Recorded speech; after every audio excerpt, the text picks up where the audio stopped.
It's no secret that creative tools move at the speed of light, and it can be easy to get caught in the assumption that you need to learn the latest version of them all in order to level up your career. But this assumption couldn't be further from the truth. And that's because as more tools are developed, it becomes increasingly easy to use them better and faster. The platforms themselves are just doing this for you. So instead of putting your energy where everyone else is, and on tools that are getting better without your help, put it in the places where it's likely to have an outsized return. Where is that, you might ask? In tried and true personal habits. Because these habits are what everyone else neglects, and it's where you'll be able to set yourself apart from those around you. Here's 6 personal habits that don't involve learning new tools, which will help you to level up your creative career. The first is being on time. And no, I'm not talking about showing up to a meeting exactly when it starts. I'm talking about being there 10 to 15 minutes early. Get yourself in the headspace for whatever it is you're going to be talking about. And if you consistently run over your scheduled time, please put in some buffer time so it doesn't throw off everybody else's schedule. There's nothing worse than having to prepare for someone being late every time they need to show up. The second is to be authentic. You don't have to agree with everything everybody says, but you also don't have to be a butthole about it either.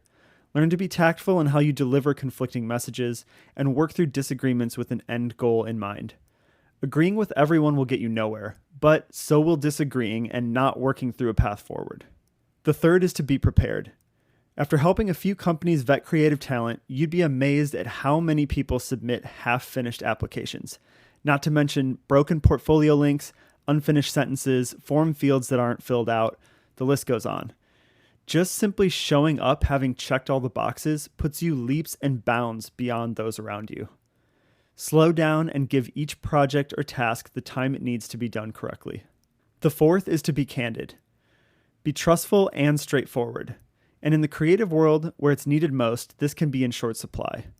Instead of working around difficult conversations or subjects, just approach them head on. And if you focus on the first 3 steps of this list, your message is infinitely more likely to be heard. The fifth is to be confident. You've done the work, you've made an effort to understand different viewpoints, and you've relayed a difficult message. Now what? Well, it's to stop second-guessing yourself.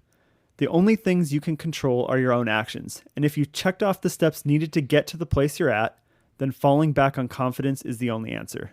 The sixth is to be curious. This is where a lot of creatives fall short. We tend to be great at exploring different methods of creating and producing work, but when it comes down to accepting differing opinions on the output, we shut down. Take the same approach to the work as you do with the critique of the work, and you'll be a much better creator because of it. At the end of the day, the only difference between successful creatives and those that aren't is the ability to think long term. Landing clients or finding work in a service-based business is entirely dependent on your reputation and output. And focusing on delivering consistent value via the personal habits you just heard of is how you prioritize that long-term growth. Because making sure the ground floor is rock solid means you can build to heights you could have never imagined. Rush building the ground floor and the habits that help solidify it, and you significantly hamper your ability to grow. It seems silly, but you'd be amazed at how many people skip these steps entirely just because they want to get a quick win. Don't let that be you. Ready to make your creative dreams a reality? Head on over to thecalculatedcreative.com for more actionable tips to help you move from inspiration to realization.